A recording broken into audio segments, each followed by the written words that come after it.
bukan sebuah gambaran yayasan besar. Okay. Kesannya. Tapi saya melihat dari sisi lain. Istilahnya kecemplung tenan. Tapi kecemplung yang apa ya? Indah ya. Yang indah itu. Jadi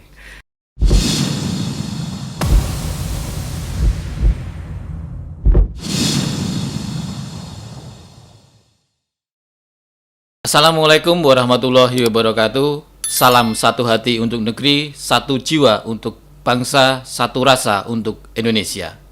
Sahabat SN Channel yang berbahagia, saatnya kita kupas, kita bedah tentang mencari jawaban tentang apa yang terjadi di negeri ini, di Indonesia, dengan narasumber-narasumber yang luar biasa. Dan di mana itu? Ada di podcast Merah Putih. Dan untuk narasumber saat ini adalah sosok yang luar biasa, Bapak Budi Yuwono SH. Apa kabar Pak Budi? alhamdulillah baik. Pak Budi, apa kegiatan saat ini yang dilakukan? Sehari-hari ya selain menekuni pekerjaan ya, sebagai advokat, juga aktif di Yayasan Surya Nuswantara sesuai dengan bidang saya. Ya. Di advokat ini Pak Budi sudah menekuni berapa tahun atau dulu menempuh di mana untuk pendidikannya? Saya dari 2008. 2008 ya. Ya. Sebelumnya saya kan swasta sebagai seorang karyawan dari pabrik ke pabrik. Ya. Pertama kali lulus tahun 90 itu ke Jakarta merantau. Merantau. Ya. Sempat merantau ke Jakarta juga ya. Jakarta. Sekitar 90 sampai 98 Krismon. Itu di Jakarta, ada di 2 perusahaan. Kemudian pas krisis itu saya pindah ke Surabaya. Dari tahun 1998 sampai 2008. Kemudian dari 2008 mengingat kondisi ya untuk pendidikan anak, saya nilai kalau hidup di Surabaya itu untuk perkembangan anak kurang bagus, maka saya sepakat dengan istri untuk pindah ke Solo. Ke Solo. Ya. Kemudian ya mulai dari nol lagi karena menekuti provinsi baru, sehingga ya istilahnya dari nol. Nah, kemudian dari situ tahun 2014 kenal dengan Yayasan Surya Nuswantara. Di Yayasan Surya Nuswantara dapat amanah bagian apa? Saya dulu dari awal memang masuk LBH. Dulu kan di yayasan ada LBH, tapi LBH dari kerjasama dengan LBH dari luar. Dari luar, iya. Ya, tahun 2014 sampai awal 2015. Kemudian karena sesuatu hal kerjasama itu putus, kemudian kita sepakati untuk membentuk LBH sendiri. LBH Surya Nuswantara. Nah, apa peran dari LBH itu untuk Yayasan Surya Nuswantara? Ya ada 2 sebetulnya. Yang pertama peran di internalnya. Ya. Istilahnya menyelesaikan sesuatu hal permasalahan yang ada di internal yayasan. Kemudian yang kedua membantu yayasan dan dalam kaitannya dengan masalah-masalah yang dengan di luar yayasan. Terjadi di luar dengan eksternalnya Ya, berarti dengan ya. eksternal. Nah, dari situ kan dari 2015 kita sudah membentuk LBH sendiri, sudah sah diakui sebagai sebuah lembaga, diakui oleh Kemenkumham dengan terbitnya SK Menkumham. Jadi semua gerak kita itu sah secara hukum. Ya. Menurut Pak Budi, antara yayasan dan LBH, seberapa pentingkah sebuah yayasan ini ada LBH-nya dengan yayasan yang tidak ada LBH-nya? Ya, otomatis beda ya. Jadi kalau semua permasalahan yang ada di internal yayasan maupun kaitannya dengan dunia luar di luar yayasan. Kalau ada permasalahan hukum, kalau kita punya LBH sendiri, otomatis kan nanti dihandle oleh LBH. Nah, beda kalau kita tidak punya LBH sendiri, setiap ada permasalahan hukum berarti kan kita kerjasama harus dengan pihak luar ya. Eksternal tadi. Ya. Nah, cukup efektifkah dengan adanya LBH ini untuk menangani sesuatu yang terjadi di internal maupun eksternal di luar? Selama ini saya nilai secara pribadi. Iya. Secara pribadi ya cukup efektif. Ya, terbukti sampai sekarang istilahnya masalah-masalah yang ada di internal itu kan ya alhamdulillah tidak pernah dinilai oleh negara ataupun yang berwajib bahwa kita adalah sebuah yayasan yang liar atau bagaimana. Kita tetap ikuti sesuai aturan hukum yang berlaku, berusaha sebaik mungkin kita tidak bertentangan dengan aturan yang ada di negara ini. Ya. Tadi Pak Budi sempat menyampaikan tentang advokat kan gitu kan. Nah, sebenarnya yang menarik itu adalah bagaimana sosok seorang advokat bisa tertarik dengan Yayasan Surya Nuswantara. Itu kan pasti ada sesuatu yang mendorong, atau kenapa sih harus berjibaku selama berapa tahun? 7 tahun. Iya, 7 tahun. Nah, ini kan pasti ada sesuatu. Nah, ini apa itu sesuatunya biar nanti teman-teman bisa menginspirasi gitu. Iya. Ya, pertama kali saya gabung di yayasan ini kan sekedar awalnya sekedar tahu bahwa ada sebuah yayasan yang butuh sedang mendirikan sebuah LBH dan butuh personel. Nah, karena awalnya dulu saya mau masuk struktural sudah penuh. Sudah penuh. Jadi tidak ada tempat lagi, masih ada tempat di LBH. Saya otomatis masuk ke situ. Nah, pertama kali masuk yayasan ini sebetulnya saya kaget dengan kondisi real di lapangan. Ya kita tahu sendirilah bagaimana suka duka kita di kebun tebu. Ternyata itu kan secara umum orang memandang kan bukan sebuah gambaran yayasan besar. Kesannya. Tapi saya melihat dari sisi lain. Sisi lain. Saya melihat itu kalau saya bergabung dengan sebuah yayasan atau sebuah perusahaan yang sudah kelihatan besar dengan gedung bertingkat 8, semuanya beruang AC misalnya. Orang gabung itu wajar. Iya kan? Wajar. Jadi pengen gabung, wah ini berarti ini perusahaan besar atau yayasan besar. Orang gabung, niat gabung itu wajar. Tapi kan niatnya beda. Hanya melihat tertarik hanya karena bleger. Tapi saya melihatnya beda. Saya melihatnya itu sebagai sebuah tantangan. Ya. Kalau orang mau gabung dengan kondisi seperti ini, berarti orang ini benar-benar niat ingin membangun tadi. Ya, benar-benar ingin niat untuk masuk bergabung. Ya, beda kalau sudah jadi megah segala macam, itu orang gampang tertarik. Nah, pilihan-pilihan teman-teman bergabung di yayasan itu saya anggap itu sama. Mereka adalah orang-orang luar biasa yang berpikirnya beda, ya, tidak berpikir secara umum. Mereka itu termasuk saya melihatnya ini sebuah tantangan, bahwa ini sebuah pekerjaan besar yang menuntut orang untuk serius. Ya, itu salah satunya. Ya, sampai sekarang saya kok nyaman ya. Rasanya tuh saya kok cocok lah. Kalau sebetulnya kalau melihat ya biasalah di sebuah wadah kan mesti ada gejolak segala macam. Nah, kalau ada pertentangan pribadi segala macam, biasanya saya tuh kalau nggak kerasan ya sudah tinggal gitu. Nah, ya, tapi di YS ini seolah-olah tuh saya jadi terikat. Ada sesuatu ada sesuatu yang saya tidak bisa ninggal.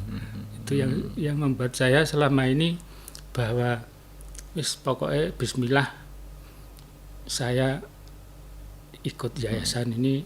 Saya niati dengan niat dasar, niat awal Sebetulnya niat awal saya sederhana dulu, nambah teman, nambah saudara.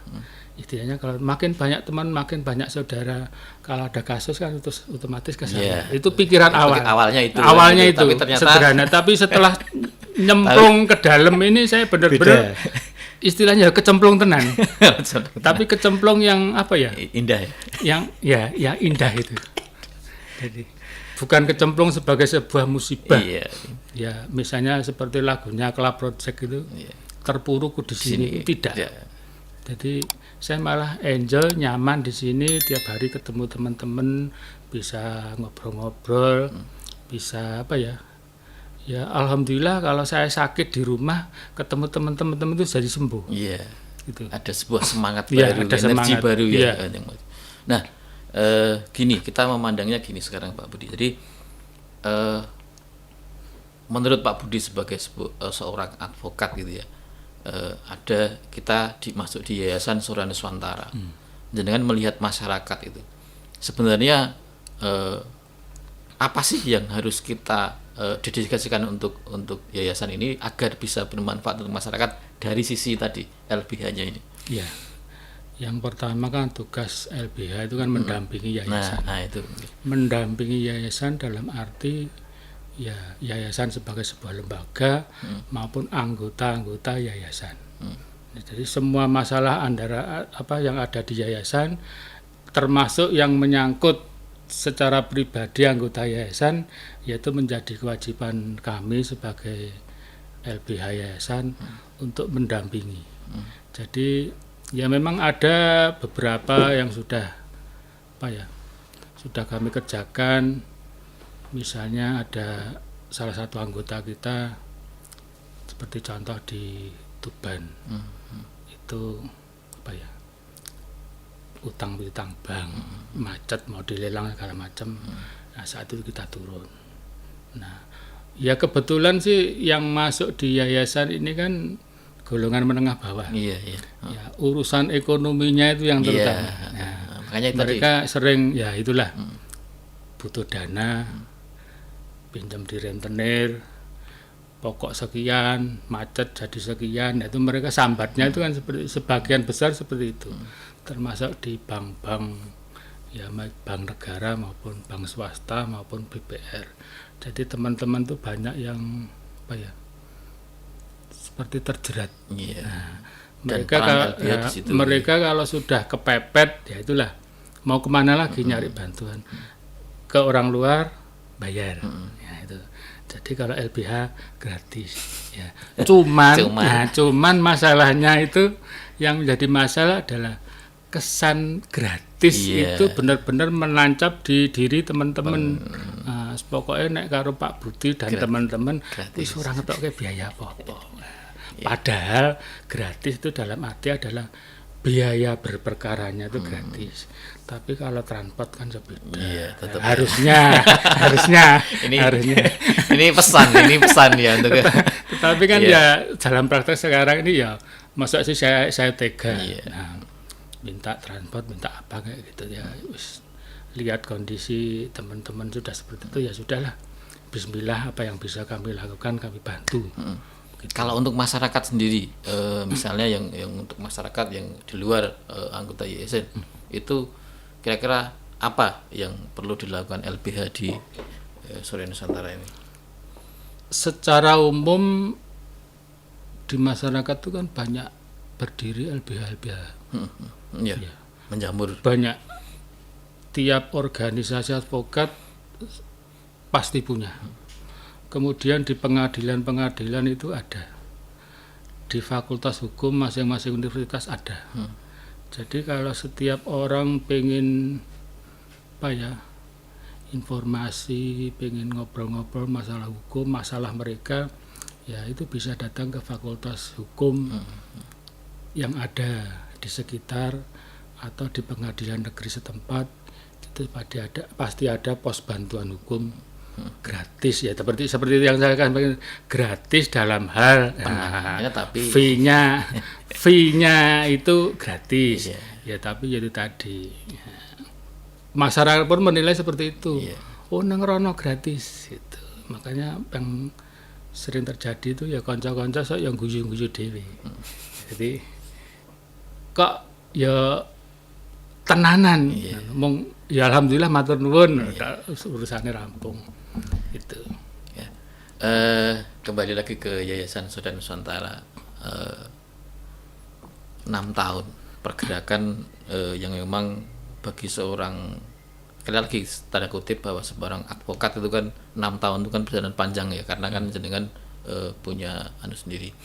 Nah, dari 6 tahun ini sampai saat ini apa sih yang menurut Pak Budi menjadi sebuah hal yang baru, atau perkembangannya seperti apa menurut Pak Budi? Karena kan yang dari awal tahu juga tentang dulu internal yayasan. Iya, internal yayasan. Ya. Kalau pengalaman ya, melihat pengalaman dari awal 2000, saya gabung 2014 Oktober sampai sekarang, ya teman-teman tuh memang luar biasa. Jadi kita tuh memperjuangkan sesuatu itu tanpa apa ya, tanpa bantuan dari pihak manapun, murni dari diri pribadi masing-masing. Jadi ada apapun kita pasti yaitu tadi urunan gotong royong. Jadi semuanya disongko bareng. Nah, yaitu anehnya di yayasan itu, anehnya seperti itu, mereka kok gelem. Ada apa di balik itu ya? Sementara kan kita belum dapat apa-apa lah istilah dari yayasan. Tapi saya yakin bahwa teman saya pribadi dan teman-teman adalah menggantungkan satu-satunya harapan untuk perbaikan hidup ke depan anak cucu kita, ya satu-satunya melalui yayasan ini. Itu yang saya tangkap dari teman-teman, bagaimana mereka tuh masih semangat sampai sekarang. Jadi memang roh dari teman-teman ini yang memang menjadi penguat sesama. Jadi mengikat. Ya, saya berpikir bahwa saya, jenengan, dan teman-teman semua adalah orang-orang pilihan. Saya merasa seperti itu. Jadi kalau misalnya saya ngajak teman nggak mau, ya sudah, mereka berarti bukan saudara saya. Dalam arti kata di internal yayasan, tapi di luar kan ya tetap teman.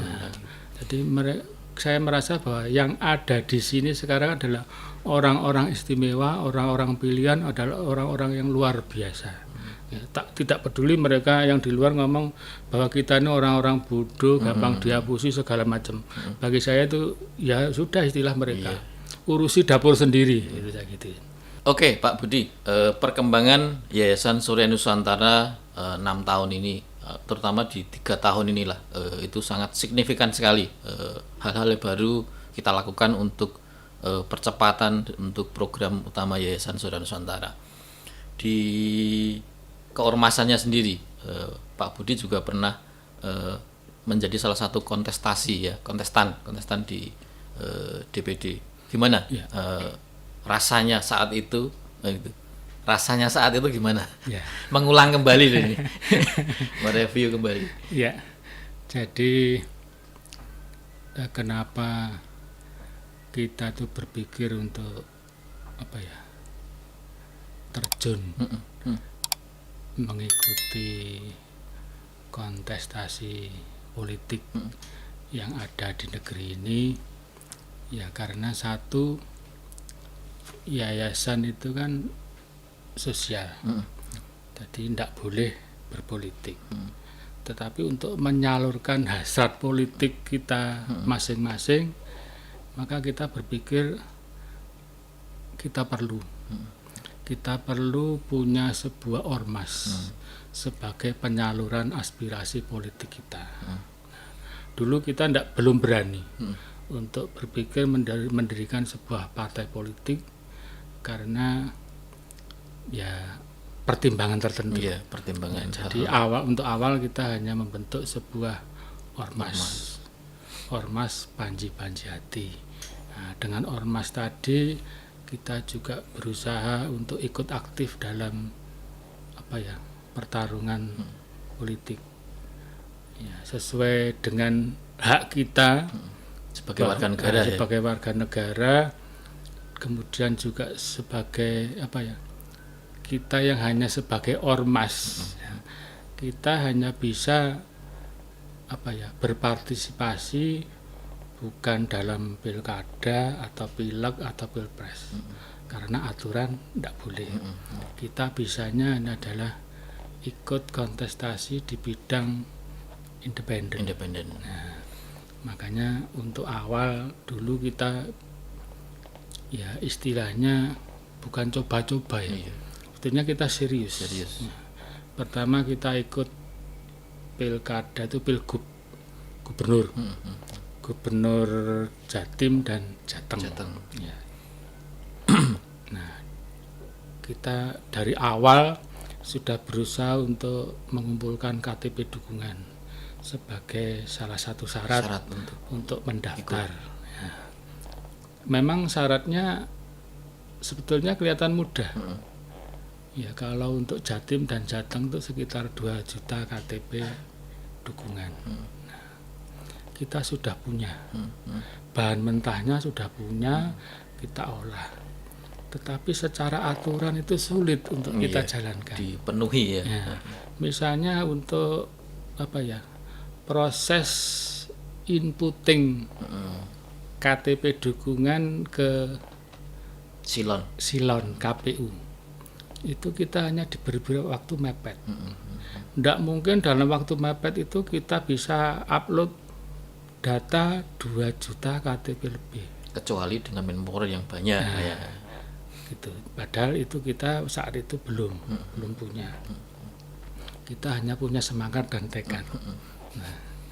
Nah, ya hasilnya pada saat sampai pendaftaran kita tidak bisa memenuhi syarat.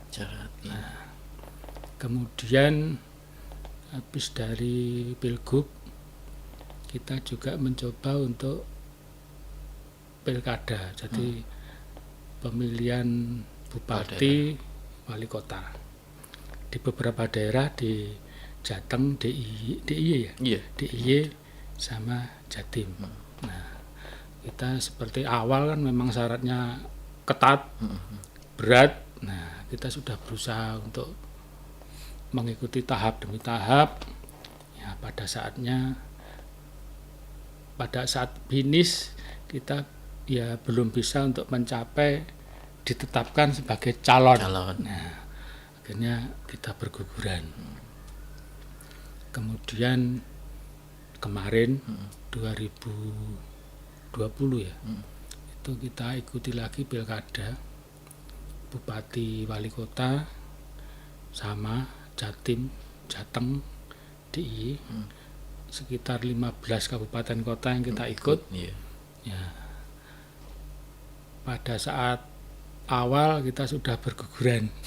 Ya. Sudah banyak berguguran. Nah, pada saat semifinal itu tinggal 2, ya, tinggal Solo dan Kota Blitar. Nah, setelah verifikasi segala macam, Blitar rontok, tinggal Solo yang bertahan.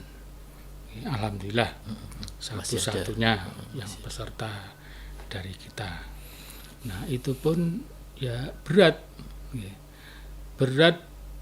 syarat dan berat di lapangan. Nah, itu yang kita rasakan seperti itu.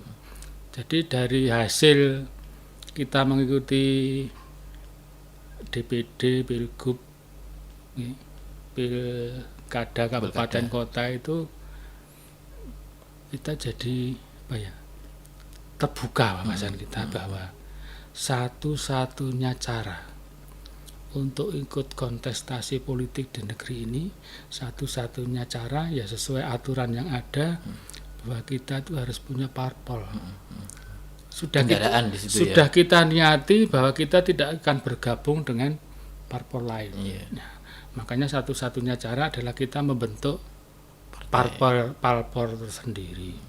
Nah, dengan ya Mas Tuntas dan teman-teman yang lain akhirnya kita bicara bagaimana kita cari informasi, bagaimana caranya syarat untuk mendirikan sebuah parpol.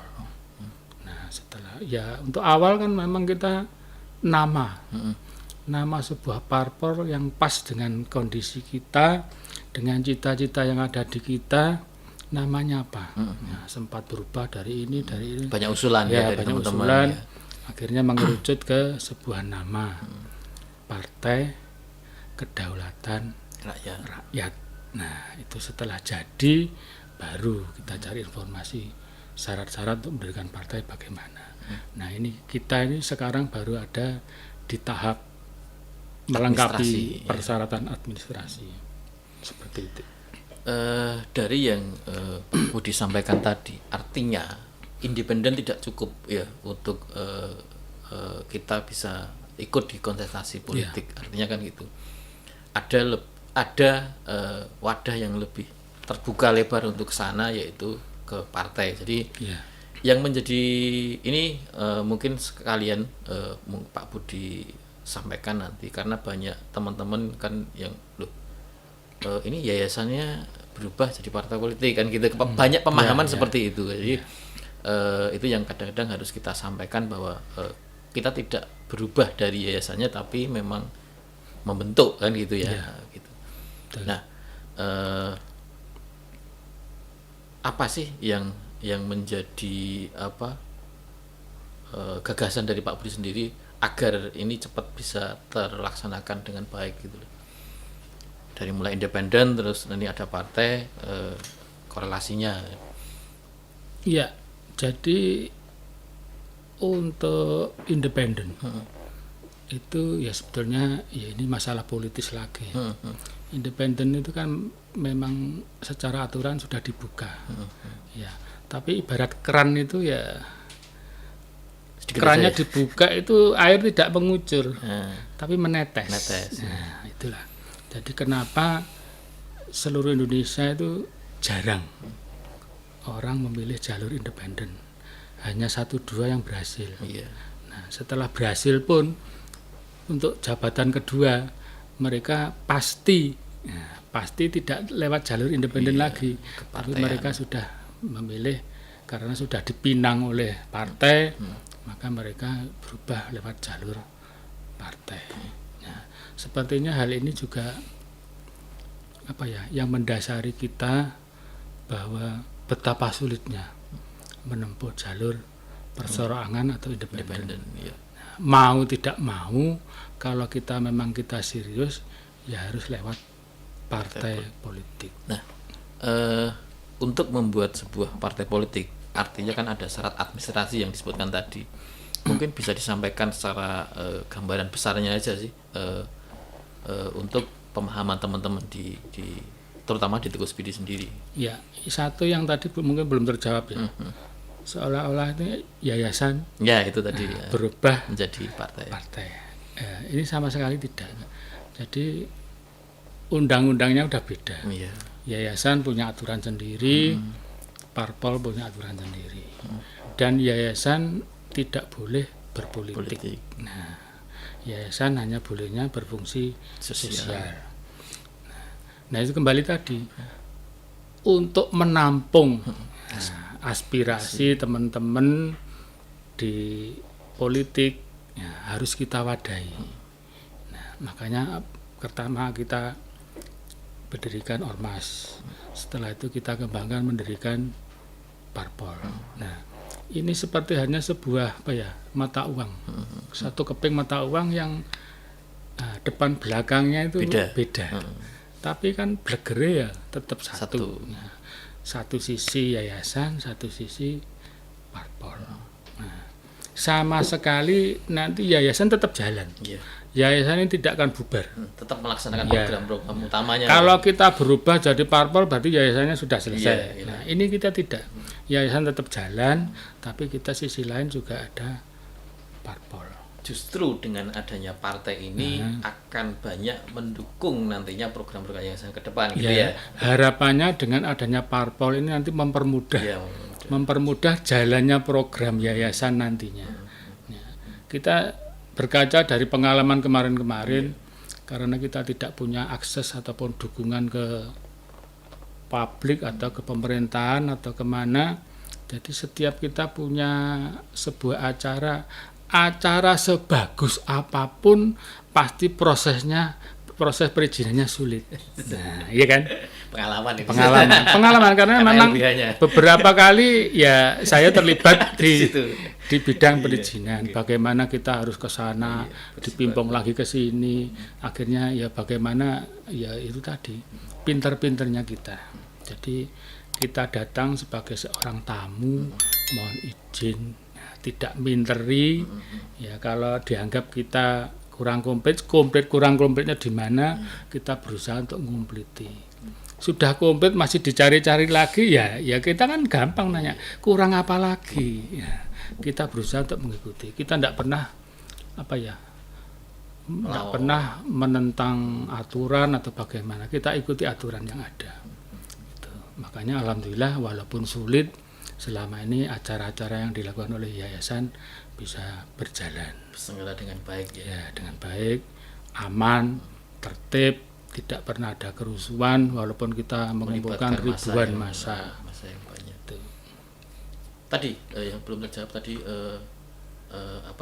tentang syarat-syaratnya tadi apa ya. Yang kira-kira syarat untuk pendirian partai politik sebetulnya mudah,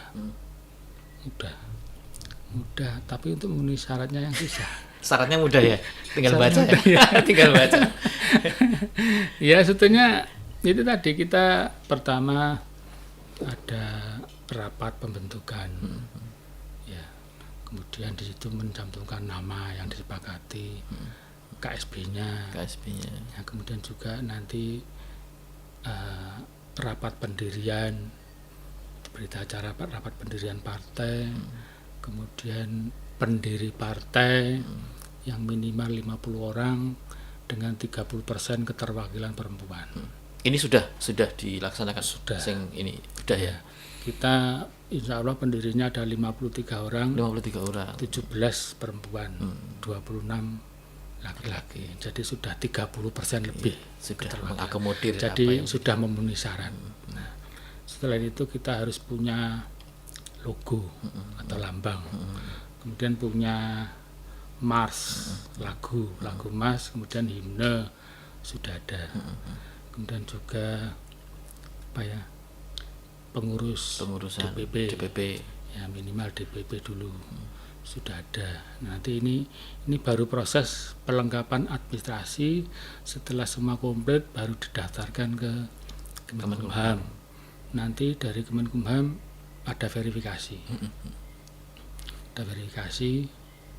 Kalau lolos verifikasi baru dapat SK-nya. Nah, setelah dapat SK baru nanti kita bergerak untuk memenuhi pengurus-pengurus yang ada di daerah. Jadi ya. SK turun berarti baru bisa pembentukan di ya. DPD ya. Kalau kita istilahnya kalau di provinsi nanti DPW. Kabupaten kota DPD, kecamatan DPC, desa ranting. Nah, gitu. Kendala mungkin bukan kendala ya, atau mungkin hal yang memang agak susah untuk dimasukkan ke situ apa ya untuk syarat ini. Nah, menurut kita bisa saja menganggap bahwa syarat kita itu sudah oke. Sudah memenuhi syarat. Tapi bisa jadi nanti saat verifikasi, nah itu nanti kan kita tidak tahu. Jadi makanya saya bicara syaratnya itu mudah. Nah tapi di lapangan nanti beda. Ya mudah-mudahan nanti pada sampai saatnya SK Kemenkumham turun, kita alhamdulillah mungkin mudah-mudahan bisa menjalaninya dengan baik.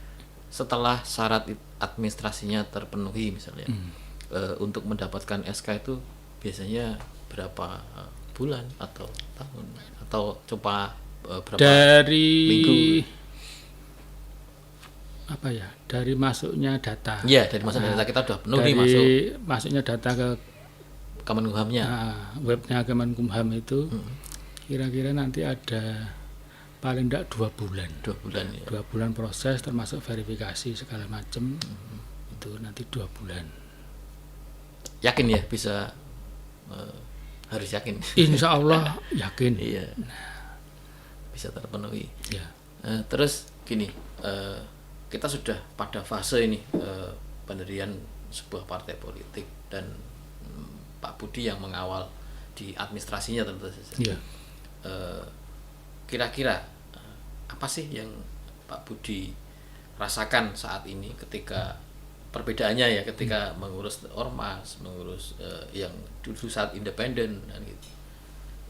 Lebih mudah yang mana kira-kira? Yang paling sulit mah independen ya tentu atau gimana? Sebetulnya kalau independen itu hanya sebuah proses. Prosesnya Jadi yang sulit. kita tidak perlu apa ya urusan dengan Kemenkumham segala macam. Kita hanya daftar, cari dukungan, memenuhi syarat ya sudah ikut kontestasi. Nah kalau di partai itu kan nanti kalau kita sudah dapat SK Menkumham, kita harus mendirikan DPP yang harus ada di ibu kota, kemudian DPW-nya ibu kota provinsi, DPD-nya di ibu kota kabupaten kota.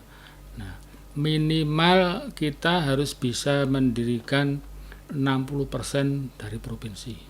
Berarti sekitar berapa? 22 ya? 22. Minimal di 20 ada di 22 provinsi dan di 22 provinsi itu minimal ada 50 kabupaten masing-masing. 5% atau 50% ya. Jadi kalau di sebuah provinsi ada 36 kabupaten, maka minimal kita harus ada di 18 itu kabupaten atau kota. Termasuk nanti juga di kabupaten yang ada harus ada 50% kecamatan, 50% desa. Nah, itu yang mungkin nanti agak berat. Tahapannya gitu. Iya, tahapnya berat karena apa? Kita yaitu tadi sudah kita niat dari awal bahwa kita tidak bermain-main dengan uang. Ya. Padahal untuk mendirikan sebuah partai mau tidak mau harus ada, tapi untuk prosesnya. Tapi untuk pendirian DPD, DPC segala macam kita niati tidak ada unsur uang yang main. Nah, biasanya kalau ada partai baru, para kutu loncat itu mesti kan mendekat. Nah, wah ini partai baru ini kok duitnya medun. Nah, jadi ya pangapunten, besok jangan kalau harapannya mendapatkan uang jangan mendekat ke PKR. Salah ya? Orang bakal itu salah sasaran. Ya, salah sasaran. Gitu. Ya. Tadi yang belum terjawab. Pengalaman Pak Budi sendiri di independen kan juga ada ya di DPD tadi. DPD. Seberapa sulitkah atau seberapa tantangannya itu seberapa besar ketika di independen? Ya, sebetulnya kalau independen ini kan perorangan. Terlepas dari partai politik manapun. Nah, tapi kalian dalam praktek kan beda. Iya. Nah, independen yang ada sekarang itu kebanyakan ya tetap dalam lingkup sebuah partai. Nah, walaupun memang syaratnya pengurus partai tidak boleh daftar independen. Ya, jadi yang boleh daftar kan non pengurus. Ya, tapi kan tetap nanti dukungan juga dari partai. Nah, makanya itu kalau kita ini kan independen murni tanpa dukungan sebuah partai, hanya dukungan sebuah ormas. Nah, makanya kemarin walaupun kita sudah bisa ditetapkan sebagai calon yang boleh ikut berlaga di DPD Jateng. Alhamdulillah kita walaupun dengan tanpa biaya, hanya mengandalkan teman-teman internal yayasan, ya kita masih bisa 10 besar. Wis orang isi sinilah gitu. 800.000 ya. Iya. Sekian. Artinya kan luar biasa.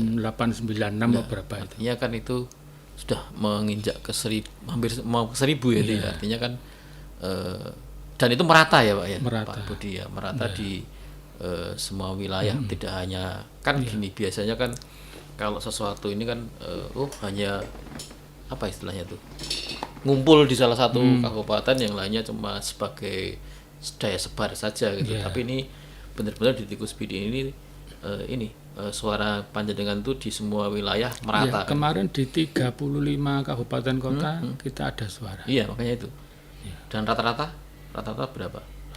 Rata-rata kemarin ya 20.000, 20.000 25 gitu. Luar biasa teman. Artinya kan ini yang menjadi acuan ya. Artinya kan acuan menuju ke tahapan berikutnya di Pilkada Solo, terus nanti ya, pengalaman ini kan yang menjadi dasar tentang bagaimana pembentukan partai ini. Betul. Makanya dari pengalaman ke pengalaman tadi, ya dari kegagalan tadi kita jadi terbuka cakrawala kita bahwa oh iya, satu-satunya jalan ini harus lewat partai politik. Nah, kita tidak mungkin gabung dengan partai luar. Iya. Maka satu-satunya jalan kita harus mendirikan sendiri. Ada lagi yang mau disampaikan Pak Budi tentang partai, tentang Ya, harapan untuk masyarakat, teman-teman? mohon doa teman-teman semua, mudah-mudahan proses semua proses dari awal sampai akhir nanti bisa berjalan dengan lancar, sehingga kita punya pegangan, dan insya Allah tahun 2024 kita ikut berlaga di pileg. Ya, jadi pileg hanya di pileg, sama pilkada mungkin ya masih jalur independen.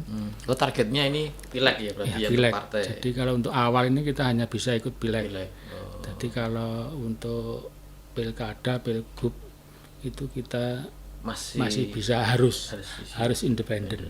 Ya. Termasuk pilpres.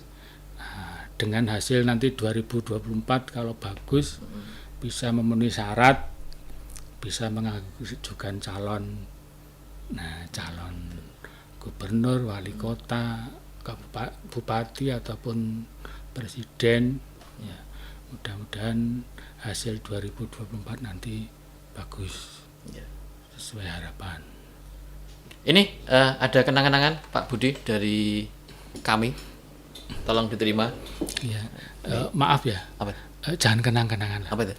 Ya souvenir apa cenderamata. Oh, kalau kenang-kenangan tuh kesannya kok gitu. salah satunya mau menghilang. Iya. Ini ada souvenir dari podcast Merah Putih Pak Budi. Iya. Mohon Terima kasih. diterima. Iya. Terima. Iya. Saya buka ya. Oh iya, boleh. Mau dipakai boleh. Iya. Kelihatan? Iya. Ya, terima kasih. Hanya satu. Satu aja Pak. Oh iya. Terima kasih. Lagi. Ya. Oke, pemirsa SN Channel yang berbahagia, tadi sudah ngobrol banyak dengan Bapak Budi Yuwono SH. Banyak yang kita kupas dari mulai LBH, dari mulai yayasan, dan ini mau ke pembentukan partai politik. Sampai jumpa di konten-konten berikutnya. Tetap semangat untuk teman-teman di wilayah. Jaga kesehatan, jaga prokes, agar jaga imun juga ya Pak ya. Jaga imun. Oke, terima kasih dari kami. Wassalamualaikum warahmatullahi wabarakatuh. Waalaikumsalam. Salam Surya Nusantara. Salam.